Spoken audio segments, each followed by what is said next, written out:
Hi there. Like many startups, we hire new people, and we would like to meet them and also to present them to you. But how to do this when we're all stuck at home and our office has been empty for over a year? Well, we found a way.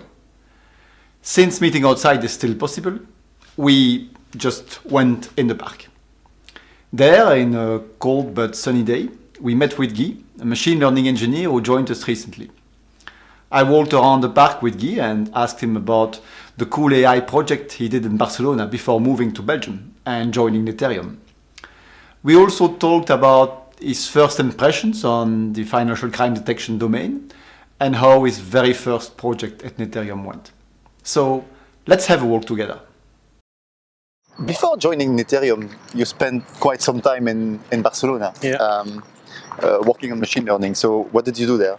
So I spent the last 6 months of 2020 working on my master thesis, and the subject of my master thesis was deep learning, using deep learning to recognize means of transport. And so the end goal was, if I understand correctly, to detect just by using the data from your smartphone, if you were walking or you were on a bicycle, or if you were Exactly.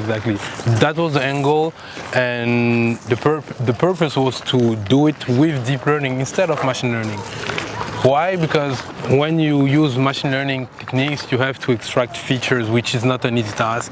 And with deep learning, you can directly feed your model with raw data, and the model will extract the features by itself. So moving from Barcelona back to Belgium, except for the weather, of course, which is the first difference. You also moved back from academics to finance, and particularly to financial crime. It must have been quite a change in a short period. It was quite a change, because I have been working with data for the last 3 years, and for the first time, the privacy of data was a real thing.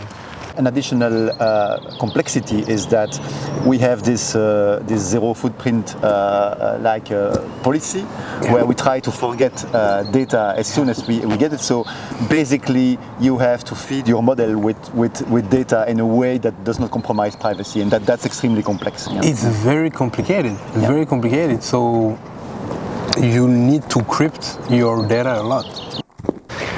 At Neterium, we love very much to give new hires a first project directly, just to hit the road.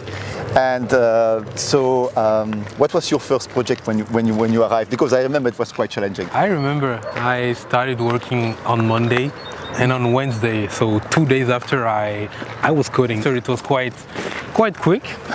So my first project was to work on ethnical name recognition. So you gave me a name, and I had to tell you this name is, by example, a Russian name, or a Hispanic name, or a Chinese name. Okay, all right. Yeah, I do remember that you asked me to add Hispanic names. Yes, because it's a very specific category, and also with your experience in Barcelona, I was figuring that you would know more about Hispanic names than anybody else in the company. So that's true. But it's actually good to know that just after a few weeks of work, we have that model working, integrated into the product and everything. Exactly.